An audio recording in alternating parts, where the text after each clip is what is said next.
Hey guys, welcome to a brand new series I'm hoping to get up and running. It's going to be a replay roundup of sorts where I'm going to showcase different replays that I stumble across. The first episode is going to be a couple of my clan members, some of their games.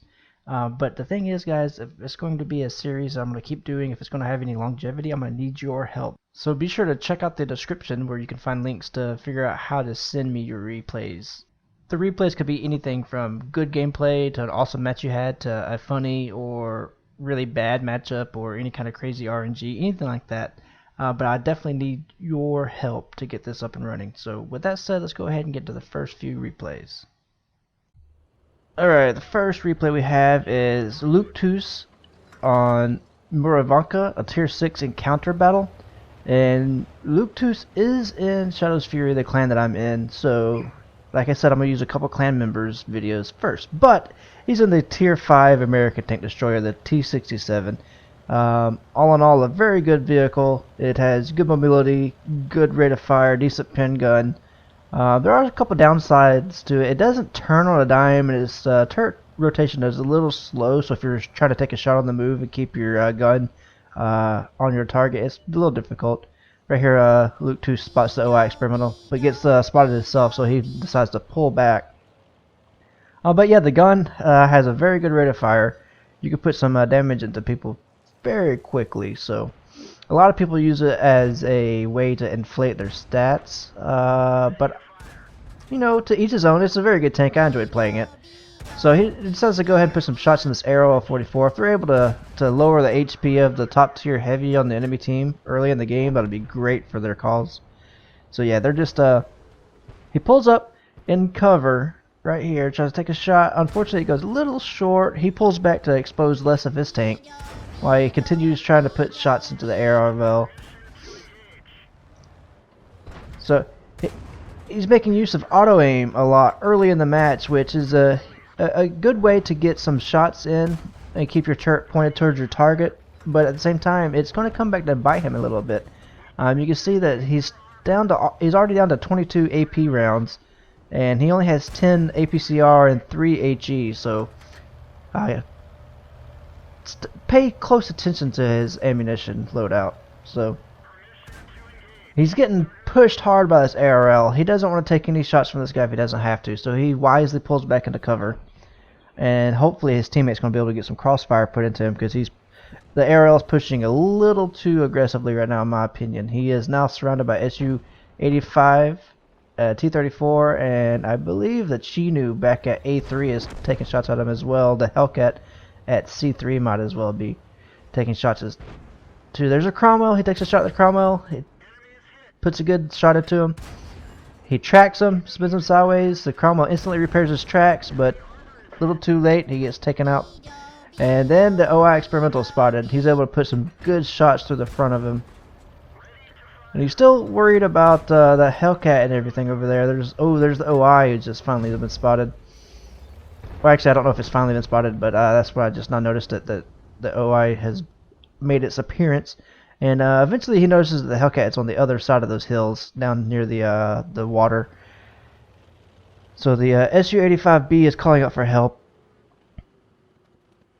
And the thing about the T-67 is it has no armor, virtually no armor. Just about anything in the game can pin it. So he doesn't come blindly rushing in without knowing where the enemies are. So he's just staying behind bushes, taking his time. He spots the Turan 3, the new Tier 5 premium German medium tank, which is, I believe, of Hungarian origin. The Hellcat pops over. He gets a couple of shots into him. Unfortunately, the SU-85B was taken out by the Hellcat, so he decides to pull back, get some distance between him and the enemy tanks, and he does take a shot in the flank, right there in the rear end by that OI experimental. It was an average roll. He didn't get too lucky with the damage that time, so it was only 304. Could have been a lot worse, but that does reduce him down to 56 HP. So he can't take another shot from just about anyone in the match right now. Unfortunately for the enemy team, the OI experimental is taken out. Now the only thing is left is the daddy of the OI experimental, I guess, the OI, and or son of OI experimental, I guess it might be. So he switches his target to a much softer target, the Martyr 38. And he's not shooting HE. I guess he's saving those for later just in case he needs them. But in either case, the Martyr 38 is taken out. And he's looking for shots on the OI experimental, all the while making sure that he relocates and gets into cover, or I guess concealment, just to make it a little harder for everybody to spot. He does have 6th sense, so he knows when he's been spotted. He's calling out for help against this almost full health. You can see right here he changes to APCR, trying to get some guaranteed, well, not guaranteed, but more likely shots to go in. I don't know where that shot goes. It must have hit a hill in front of the OI. Now he's asking for the medium tanks and the KV-85 over near the cap, I guess, to go ahead and put some pressure on them by capping, trying to draw this OI out. And amazingly, the OI shows his side, so he doesn't have to use AP to get some penetrations in. That's the weak spot of the OI, is the side of the tank. And he makes him pay. He puts it round after round, just whittling away the OI experimental's health. That's a T-67's dream right there, to have a broadside shot on an OI experimental. So now the teams are, it's 10-11. The enemy team has the OI, 2 Hellcats, the Turan, and the T-67 still running around. All the while, Luke Toos's team only has a Chinu M4 T-67 left. And you see he moves up a little bit, knocks over a tree for some concealment. And there's a Turan, and he gets a shot into him. I believe he tracks him. And he finishes them off for his first kill, but he's definitely done a lot more than that, as you can see by the damage totals. Excuse me. Gets some more damage into the OI experimental, leaves him up 53 health, but unfortunately he gets behind some cover. He doesn't have a clear shot. So it's definitely a tricky situation. He's down to 2 APCR rounds and 3 HE rounds, so he's definitely got to make his shots count. Like I said earlier, the T-67 definitely doesn't have the biggest ammo loadout, and he's been spotted, so he's got to keep moving. He can't take a shot from anything left on the enemy side. Not a single shot. He'll be dead. So he's moving. He's looking for that Hellcat, I believe, last spotted around the F8-9 area, just to make sure that he doesn't get any flanking done to him. Right now, it's only the Chinu and Luke Toos and the T-67 left on the enemy team. And right there, you see he stops to let his team know that's the only thing he has left, is the 2 gold and 3 HE left. So, all right, so that's good. The Chinu was able to take out that 1 Hellcat. So now there's only 1 Hellcat left and a T-67, and the OI is still somewhere lumbering around. But you can see Luke Toos has almost 2,000 damage. He's got 1 kill, but he's done a lot of damage to the enemy team. So you can see he's put a lot of damage into the ARL, the Cromwell, OI experimental, the Hellcat, Martyr 38T, Turan 3, and OI. So the stats that people tend to pay a lot of attention to, like kills and things like that, aren't everything in a game like this. He's been putting a lot of damage in and letting his teammates get the last shot in to finish him off, but he's definitely been putting his work in. And I believe in the chat his team comments something. You can see he changes the HE right here, which is pretty wise because he needs the APCR, in my opinion, to go towards the OI experimental. Unfortunately, I don't know where that one went. And T-67 comes up flanking. He needs to get his gun around. Like I said earlier, the turret traverse isn't the greatest. He's trying to get a penetration. Unfortunately, the tracks eat most of the damage, and he has to waste an APCR round. And he has been spotted, so he has to move quickly. And then the OI shows up. So he needs to get a shot into this flank. He pulls around and takes a shot. But unfortunately, the Chinu had a quicker trigger finger and takes him out first. So let's take a look at the battle results. Alright, as you can see, Luke Toos was able to pick up his Ace Tanker badge, Bruiser, Fire for Effect, Confederate. So he did pretty well. Let's see, the team score, he was top of damage, 2150, and top of experience with 1281. And he made a profit of 11,000, so he did pretty well. All in all, a pretty good game. He had a very good game. So that's the first replay. Let's go ahead and move on to the second. next up we have Trigon and the LEFH-18B2, or better known as the LFFF-OP French Premium Tier 5 Artillery. And they are on Siegfried Line, and it is a standard battle. So first he's going to go to the typical arty spot, try to spot, or not try to spot, but try to, rain down fire on anybody that's spotted in the field and what he can into the city. But then he notices, let me make the map bigger, there we go. Then he notices that no one's actually putting any eyes in the field, so he's going to have no shots there, and he asks if anyone's going to the field, and it doesn't look like anybody is headed that way, so he decides to go back towards the east, so he's not caught out unaware.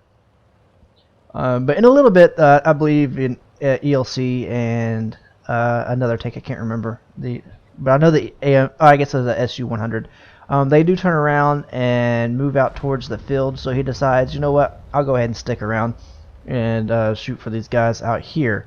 So I know it's an artillery replay. They're not the most popular. There's a lot of negative stereotypes about artillery, but this isn't about just artillery awesome gameplay. It's about never giving up. That's the whole reason I put this replay in here. It is a very good replay, and I don't want to spoil anything, so we'll go ahead and watch the action and commentate on that a little bit. So he is using the Battle Assistant mod, which gives you this different perspective right here, which is great for people like me that need to understand better why their shots are being blocked, and plus it gives you a more natural view of the battlefield, so you can actually process it a little bit easier. At least I can.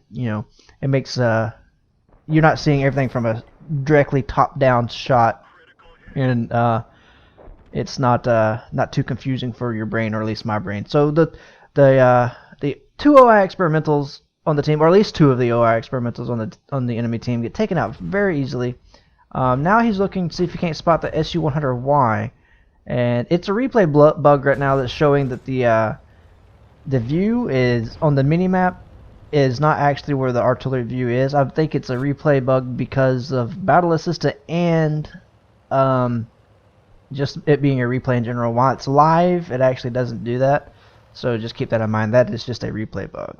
So he did take a blind shot at the SU-100Y. You can see that it did not connect, and he takes an unaimed shot and it sails right over. But the very good thing about the LFFF Tier 5 French Premium, right there you can see the shot went in. The Premium Artillery, though, is its rate of fire. You can just see how fast he reloads and how fast it aims in, so you can just put tons of shots in. So that blind fire did not go in, but he knows he got at least one shot on target right here. He's trying to get a shot right over the roof of that building, trying to get a shot into the OI experimental.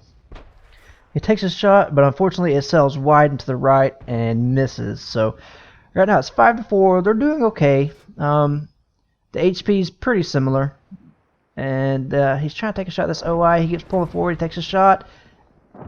Good shot right to the side. I don't believe the alpha damage of the Tier 5 Premium French Artillery is the highest in the world. Right there you see that he's getting decent damage on this OI. He's punishing his side. Unfortunately, before he reloads and is able to aim in, the OI takes cover, but he is taken out regardless. He takes a shot at the T-25-2 and just misses. If the T-25-2 did not back up, he would have put a pretty good side shot into him. And you never want to give artillery a free side shot. So now he switches his attention back to the SU-100Y. Fully aimed shot. You can see that the gun bloom while you're moving around doesn't expand that much, so you're able to shoot decently on the move, or not on the move, but as you're traversing your cannon. So he's just trying to finish off this SU-100Y with a blind shot. He does take him out. Now he's trying to help out his OI experimental. Too late. He gets taken out by the IS, and that shot that he put towards the IS was just a hair too late. So now he's trying to help out his KV-1S. Unfortunately, this spot right here is not the greatest for artillery in his position. You have those series of buildings right there below you, blocking your view, and your shots, if they don't hit the building, are going to tend to fly a little high. But the IS is moving out into the open. He has a clear shot on him. He waits, takes a shot, gets a decent shot, but you can see that almost every time he makes contact with a tank, he's getting a critical hit. So something's getting damaged, a crew member's getting killed or something. That one was just short. He almost tracked him. He's trying to save the SU-100. The IS is chasing him like crazy. Unfortunately, he stops a little short and he doesn't have an easy shot on him. He tries to find a spot to take a shot at him, but unfortunately the IS does not get around him and he is taken out by the IS. I meant the SU does not get around him. He keeps aside. He takes a shot and it sells a little to the left and high. So right now, if you look at the scoreboard, it's 11-12, but there's 3 artillery versus 2 artillery and 2 heavy tanks. They have an IS and a KV-1 on the enemy team, a GW Panther, and a Bishop. And on the friendly side, you have an M12, an AMX-13, F3, and the Tier 5 French Premium, the FFF artillery. And for some reason, the GW Panther is making a hero's run. I guess a spot for the Bishop and the 2 heavy tanks. But with the rate of fire of the FFF, he's just going to punish this guy. He's reloaded. He takes a shot. He tracks him. He immediately uses a repair kit, gets his tracks back up. He's trying to turn, but the AMX-13 F3 is able to finish him off. But they know they have to relocate. There's still a Bishop out there. There's still those 2 heavy tanks, so they can't stay in the same spot that they were in. He has to get on the move. You see it. Something took a shot at him. I don't know if it was artillery or what, but something definitely took a shot at him. So he's just trying to move from his last known location so the enemy don't know where he's at. So it's a tense match. Right now, a lot of people would give up. Artillery would be killing themselves, drowning themselves. But these guys don't. They know that they have a chance. As slim as it may be, they have a chance to win this battle. So you see Trigon backing up as far as he can on the map just to try to get as much cover as he can. And unfortunately, it's already spotted for arty at this point. So if something gets spotted, 9 times out of 10, an artillery is going to die because everybody's aim time and reload time isn't going to be the greatest. But this is a beautiful example of why you never give up. You see, he's aiming into the city. He knows the IS and the KV-1 was last spotted in the city, so it's a smart move to go ahead and get your gun pointed this way. It does not have a turret, so he can't turn 360 degrees, but he does have a somewhat decent arc left and right for his gun to traverse itself. So he's just waiting for it to be spotted. Hopefully one of the artillery pieces will spot it, or he can get a spot for a different artillery piece, and they can try to whittle down the HP if they can. But right now it's just a waiting game. Nobody really wants to move forward and get some eyes on, which I can't really blame them either. So honestly, I don't know if the M12 is AFK at this point or not, because it looks like he hasn't even moved out of the cap circle. And right there at IS, you can see he's panicking. He needs to get some shots into the IS as fast as he can. The IS takes a shot, misses. He's aiming. He's trying to figure out which way he's going. The IS is serpentining. He gets a shot, gets a crit. Another RD on his team shoots and misses. He's reloading, takes a shot, shoots low. The haystack might have ate that HE shot. That's the bad thing about trying to shoot through cover. He is tracked. So now if Trigon can just keep him tracked and let the other artillery reload, he takes a shot, keeps him tracked. So he does not have the gun depression to shoot over this little hill right here. And right now he's just pounding the shots into his tracks, just trying to get his artillery buddy time to reload. He just keeps him tracked, and then finally he's finished off. So now it's down to a KV-1 and a Bishop versus 3 artillery. And there's the enemy KV-1. Oh, he's been shot. He needs to move. Needs to get his gun around. The KV-1 is backing up. He takes a shot. And he finishes him off for a second kill. So now it is 2 artillery versus... Or 3 artillery, sorry, versus 1 artillery. So they need to keep moving. He needs to keep moving. They need to get eyes on. And the other artillery hasn't been spotted, so now the arty has to move in. And you see in the chat, Dicker Max says, and arty carries a team. Indeed. It's not over yet. I mean, chances are they're going to be able to take out this last artillery without, losing every tank, because the Bishop will have to reload in the LAF-H 18B2, or however you say. He is a fast reloader, so he should be able to get him. And we'll go ahead and cut to the end right here where he does get taken out, and let's go ahead and check out the battle results. Alright, so Trigon managed to pull out a first class badge and a bruiser. He also picks up, let's see, he does 1590 damage and 895 experience. So just like I said, this is a prime example of why never to give up. And he pulls out 38,771 credits with a premium account and that premium tier 5 vehicle. So all in all, a very good match, and it shows you out there, never give up. So as always, guys, I appreciate you watching and stay tuned for more.